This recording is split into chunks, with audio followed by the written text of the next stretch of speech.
Greetings, this is the Baron. Today, as a follow-up to my loot haul video where I got all this neat stuff, I'm going to show you how I organize my collection and how I keep it, how I do it all. Starting from this, starting from the loot you get and whatnot. This is a giant loot haul, so I'm probably gonna fast forward through this part just to get through it.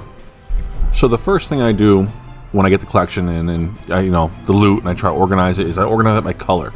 So I follow the color wheel on the back of the magic cards, the white, blue, black, red, green, and then all our artifacts, multicolor, and lands. So that's what I'm doing here, just getting it all in piles.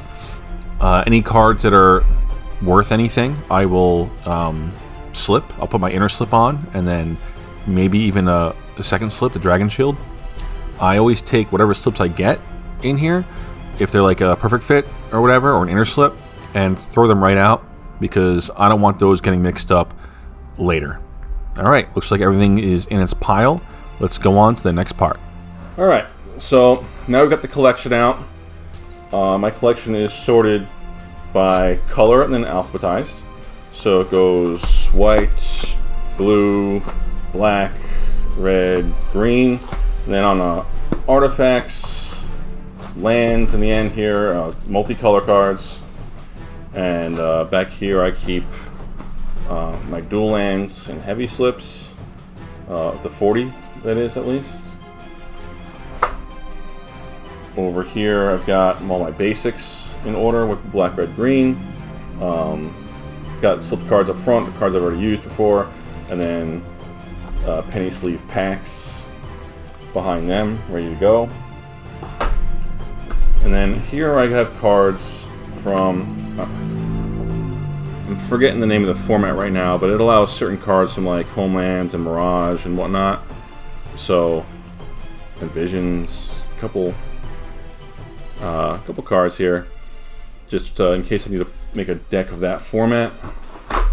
And then in the back I've got proxy cards, a bunch of fakes that I printed out that I'll use in decks sometimes.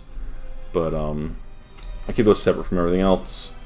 I don't get any mixed up. Even when I'm running them in decks, I won't run proxies in my two main decks that I play, and but I'll run them into side decks. So anytime you see me playing in an online tournament, those are the real cards.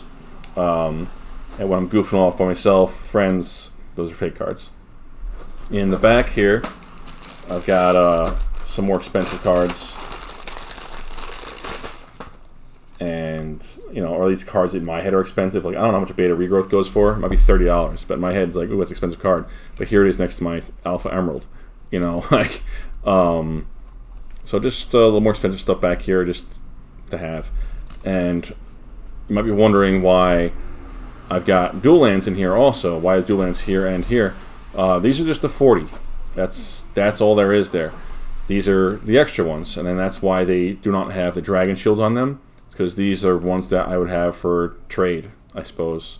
They're extras. I might use them in EH, whatever. And then the reason I use the bag is, and some of you will know why, and some of you, this will be something you learn. I had a power card of mine. I don't remember which one it was. And before I discovered penny slips inner slips. So I had it slipped, and I guess a grain of dust must have gotten in there. And that grain of dust, I guess, ended up building up into enough of a thing inside between the slip and the card that it turned into I don't want to call it a grain of sand almost, but kind of like that, and created an indent in my card.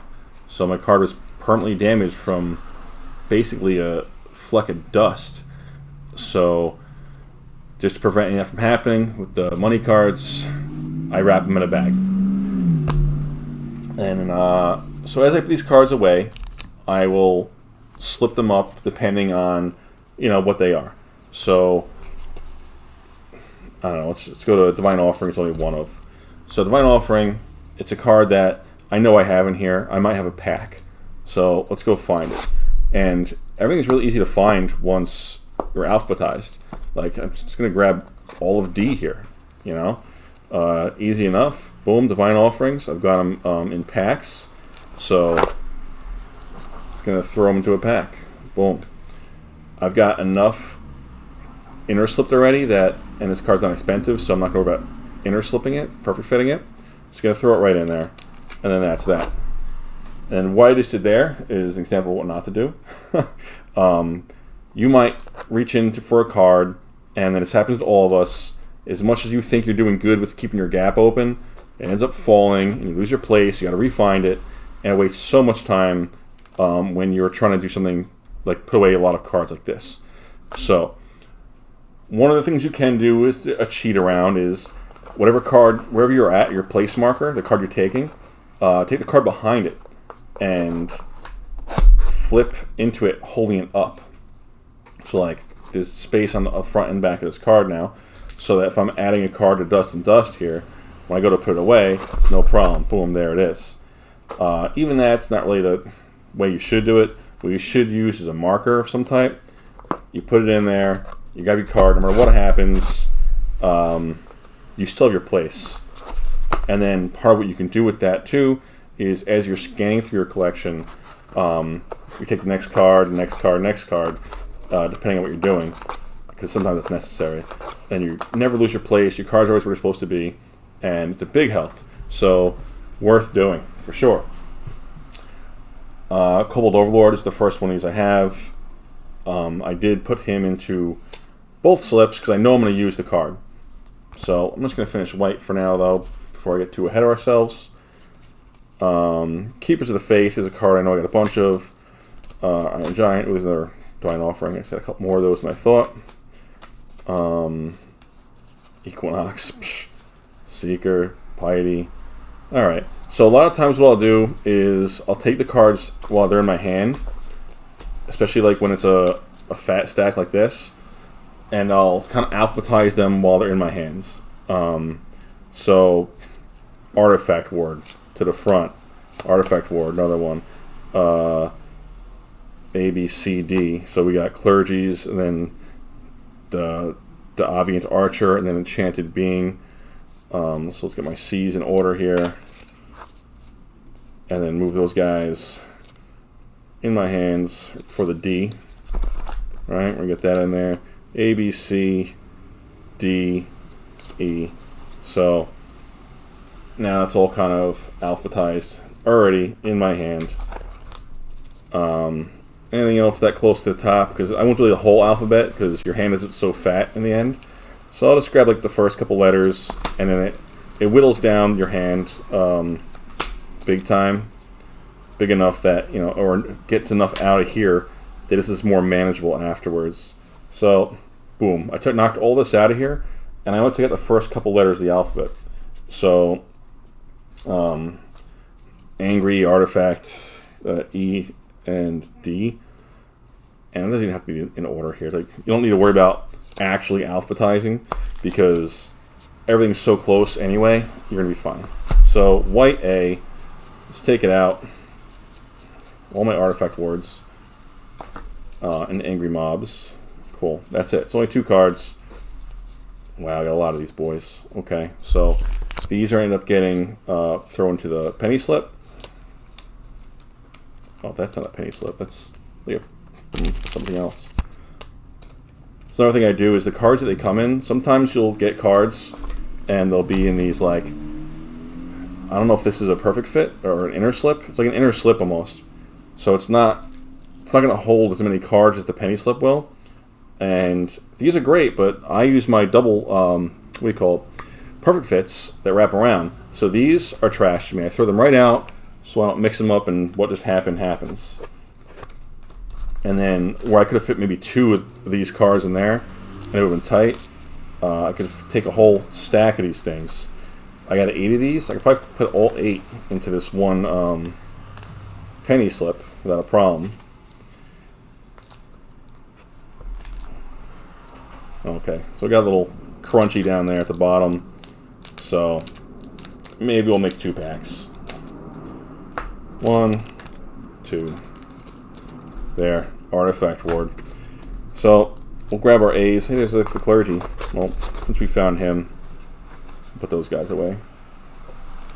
Clergy, they got 1 pack right now. And another thing I'll do that I'm just starting to figure out that I need to do, again, because the collection got so big. This collection used to be just 2 rows, and now it's 3 rows, and it was 4 rows. So what I've been working on is only having as many of a copy of a card in here as I'm actually ever going to play with. And then anything else beyond that, if I have 15 clergy of the Holy Nimbus, the rest can go into like the Master Collection. So feasibly, how many clergies am I ever going to use? Maybe I'll put 4 in a deck, and I'll have like 1 in a singleton. And then, like I said before, I'd like to have, in the last video, I'd like to have a placeholder. So that's going to be 6. So 6 clergies. Boom, there they are. The rest of these are going to go into the Master Collection. So that's completely separate. Same thing, artifact wards. You know, I did it already, but I'm not. How many of these am I actually ever going to use? 4 in a deck, 1 in a singleton maybe, and then you know, 1 as a placeholder. I don't know. So 1 pack's enough, and even your packs will get fat and take up too much space if you just cram as many as you can in just to have in your deck. So do not recommend.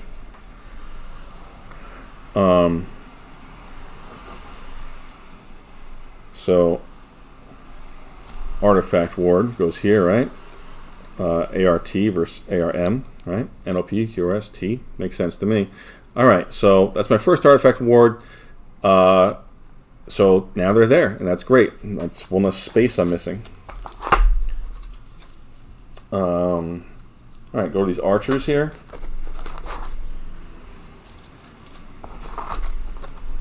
B, C, D. Here's the archers. So I've only got them whiteboard right now, and I've got 4. So what should I have? What do I do?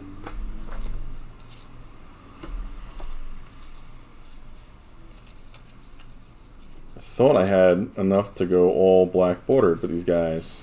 There's Equinox.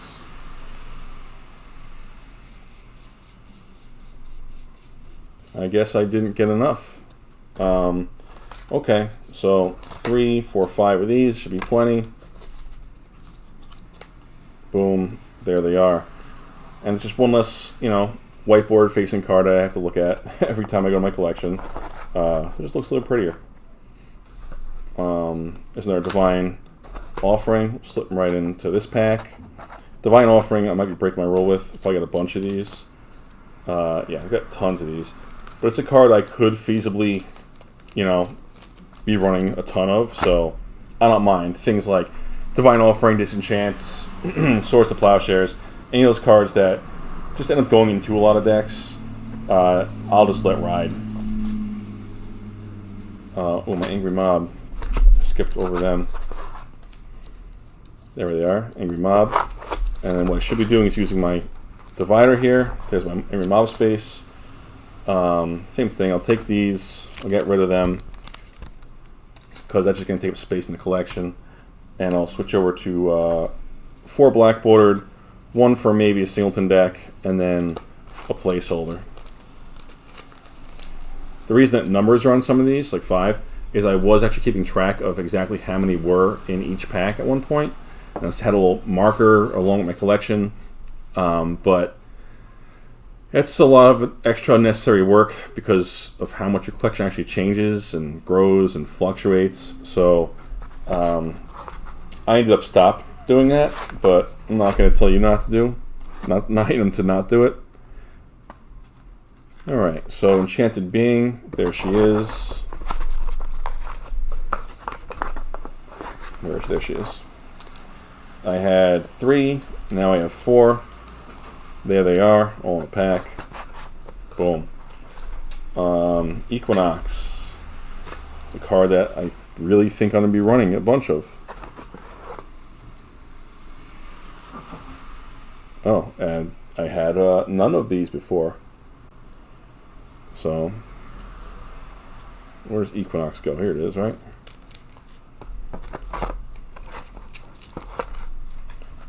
So grab these. Boom. And a lot of times I do like put stuff away. I'll be going through it again, and I'll realize, oh, I never put this actually in alphabetical order. I just crammed it in somewhere randomly, or I had my alphabet wrong. But so that'll happen, and that's fine. You fix it when you get around to it. Not a big deal. You fix it when you're looking for a card. Ivory Guardian, Keepers, Elephant. Oh, we missed an Equinox. I thought I had a bunch of those, which I don't know why I got so many Equinoxes. Still don't know what I was thinking, but still happy to have them. Happy to have anything I don't have already. I pick up a lot of collections all the time, a lot of just random lots of cards. Sometimes just because they have a couple cards that I want or don't have or need or want to give away to someone. So much of what I pick up is kind of just to give away. Whether, like these cards here, everything I'm pulling out of here, I will likely just hand off to the next new player I meet. It's... The artifact wards, I had a reason for getting so many. I don't remember what it is right now. But this stuff, the whiteboard stuff, the archer, the mob, new player, here you go, here's some stuff to help. I'm not talking about these two cards. Like it'll be a fat, actual, real starter pack that'll help. Okay, so just fast scroll through this.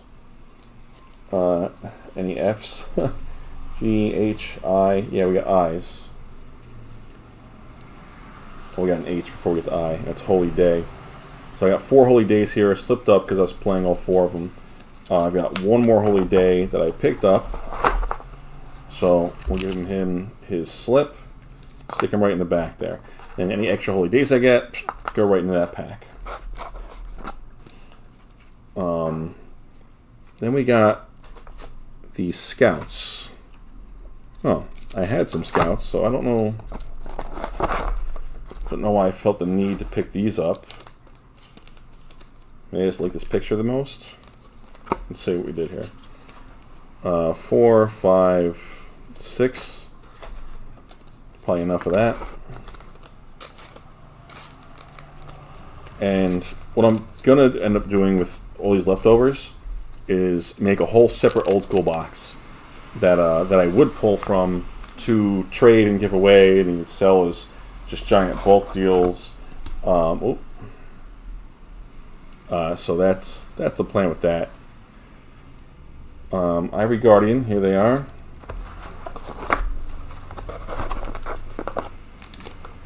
So they're getting over to blackboard 4, 5, 6, I guess, same thing.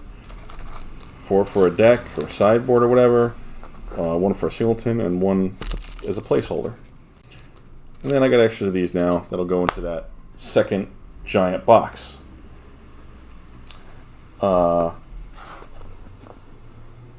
I think I skipped ahead here. No, I'm good. So we're going to Keepers next.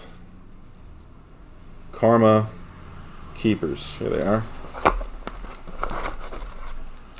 There's only 1 of them, so we're going to take all 4 of these and just cram right in front. Boom. Keepers of the Faith. Okay. And so that's... I'm not going to go through the whole thing with everybody. I'm just showing you how it works and my whole system here. Figure this might help someone, and because a lot of people they wonder how to organize their collections. So this is just my old school stuff. It all fits in this one box, and I had to keep growing because one, I was just hoarding and packing in every copy of everything I got. If I had 30 copies of War Elephant, that's fine. I had 4 penny slips packed with them. And they were just taking so much space. So some of these cards I still have a bunch of. So I'm still like whittling down as I go. If I'm looking through the collection looking for a card and I come across something wacky, I don't know, it's hard to just pull out an example, but like Dance of Many. How many Dance of Manys are here? Alright, I'm down. So this I probably cut out already. And actually, I have 4 of these I'm running in the deck already. So if those ever come out of that deck, I'll probably just throw them right into my secondary box. And then aside from old school, my master collection is also formatted the same way. It's whole boxes like this of colors. It'll be like A to F, and then, you know, so on, so on, so on. They, however, I've not gotten around to fully alphabetizing yet. So the A's are just random A's packed into. They all start with A. The second letter, who knows? But ideally, I will eventually get it the same way I have the old school set up, where it's legitimate alphabetical order. Because this, it makes such a difference. You know, I've gone forever with the old system of just having all the A's, all the B's, all the C's. But when you're looking for a card, it takes forever. And with this system, once the work's put in, it's nothing to find the card you need. Absolutely nothing. Highly recommend. It's worked out for me. I've done a lot of things and then redone them and gone back. I've been playing this game since what, 1995? So I've tried a lot of things. This is what works best. And you might say, oh, it'll take me forever to do that. You know what? If you're talking about the Master Collection, I don't blame you. Do whatever is going to bring you the most peace at the end of the day. But for the old school players, the people watching this channel, probably old school players, for you, this is worth the time. We did this for my friend. He came over, brought his whole collection. It was just in color order at the time. And we did this for him, and the relief is instant. It took a whole day with the 2 of us working at it. So it might take you alone 2 days, 3 days worth, but it's worth the time. Once it's done, you'll be so glad you did it. You really will. It's not only for the organization, not only for the quick access and, oh wow, everything I'm doing makes so much sense now, but also kind of let you know how many of what you have. White Ward here. You know, okay, I got 2 beta White Wards. I wouldn't know that if they were this fast, if I was looking for them, if it was just all the W's. All the W's not, you know, it's not like S or A, but this is it. This is all my White Wards. There's no more in this box. You know, they're in W, WH, and those are the ones that I play with so far, and then these are extras. So if you know, hey, if you're helping out a friend or whatever, and they're like, oh, do you have any extra Llanowar elves? And you're like, well, I don't know. And you have to go through your collection, make sure you have 4 for yourself, and then to see if you have any more you can trade or give away. This is easy. Hey, Nick, I need a White Ward. Okay, well, there's 2, 3, 4. Okay, I got a White Ward I can give you. And for me, it takes off my placeholder, but there it is. I know what I have. And that's actually why I'm going to start a second box, like a you know, trade, sell, giveaway box, just so I can quickly answer questions. Hey, do you have this? You know, name a card. Shivan Dragon. You know, Nick, do you have a Shivan Dragon? Let me find out. Red. RS. Smoke. Wall. Shivan Dragon, if I have it somewhere in this pile. Boom. Yeah, I have 2 Shivan Dragons. So, sorry, I can't give any away right now or trade any. So it's just that quick and easy. And trust me, it's worth it. Hopefully you enjoyed the video. Hopefully I helped someone along the way here. And a big part of this video got cut off because I wasn't recording, but I thought I was. So I may have missed a lot here. So I'm just going to reiterate a couple things. One is highly recommend these. The perfect fits, they go so far. Like the old inner slips, the ones that aren't perfect fits, when you try putting them into a slip, they write up on me. You know, the perfect fits go in a lot better. I don't have the issues I have with the old ones with the inner slips, and sometimes these will write up, and if they do, I'll throw that slip away and I'll just try another one, because that one slip will cause you more aggravation than it's worth. You know, the less than a penny that you pay for or whatever it is, just throw it away. It will bring you more peace. So that's it for the old school collection. I'll show you what I got, what's happening. If you want to see all these cards, if you don't know what these are yet, you can watch my other video. It's where I unveil and open everything. I forgot who you are. I'm sorry, I forgot your name. But whoever it was that gave me that Rogoth, this makes 2 Overlords. I'm going to get 2 more, and then we're going to make that deck, I promise. We are getting there. We're working toward it. It's on my list. I put up that I'm looking for them all the time in different channels and groups. And I will get myself 4, and I will have a Kobold deck soon. And I will run that. I'll probably start with a Paladins Tuesday night debut, and then go from there. But I'm going to finish up here on my own off camera. I just want to say, thank you for watching. And also, you know what?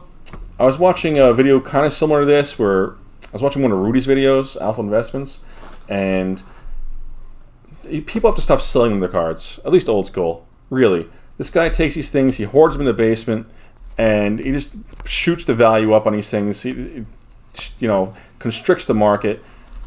I'm not about that life. That's not a healthy, doesn't make a healthy community. That's just filling your own pockets. The old school community is a great one. You are some of the best people that I've encountered in life, and I appreciate you. And I appreciate the game. I appreciate being able to play the game and getting the cards so you can play the game. Look at Copy Artifact. It's over $25 now. It's almost $50, or maybe it is $50. That's nuts. That's nuts. It's revised. Like, you should be able to get this card and play with it if you want without destroying your wallet. So, if you're going to sell your old cards, if you want to sell out, sell them back into the community. We'll probably give you better prices than people like Rudy would, these investors. That's not what the game's about. It really isn't. I'm a patron of Rudy. I like watching him a lot, but I don't like what he does to the old school community. It's not healthy. And, it's okay to disagree with someone and still be a fan and be a patron of them. That's life. But really, it's not his fault people are selling him cards. It's maybe they don't know what he's doing with them or whatever, but or maybe they don't care. But if you do have any care in you, it's not that hard to find people that will buy these cards. You can get a price for someone like that, a price from an investor, and offer it to any player or collector, and they'll pay it. So do some shopping. Don't be lazy. Give us a chance. Let the cards be played. That's what they were made to do. And, old school's gotten so bad that pretty much every play group has allowed proxies now of everything because the prices are through the roof. And even like collector's edition is nuts. They want $1,000 now for a time twister in collector's edition. I hope they reprint it tomorrow. I hope it's a a no limit print run. I know there's investors out there that are shaking scared of the thought, but you know what? People could play the cards.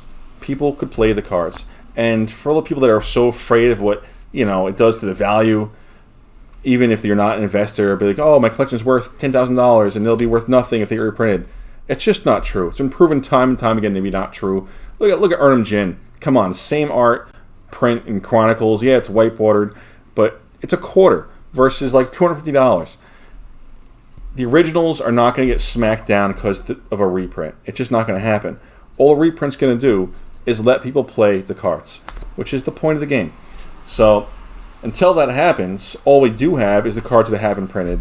So asking you to do your part, to when you need to cash out and buy a house or have another baby or whatever it is you're doing with the cash, try to keep the cards in the community. That's my request. This is Baron Nick, and I'm done here. Well, thank you for watching. If you enjoy what you see, if you enjoy my content, let me know. Leave me a like. Hit the subscribe button if you want to see more. If you really dig me, check me out on Patreon. The link's in the description.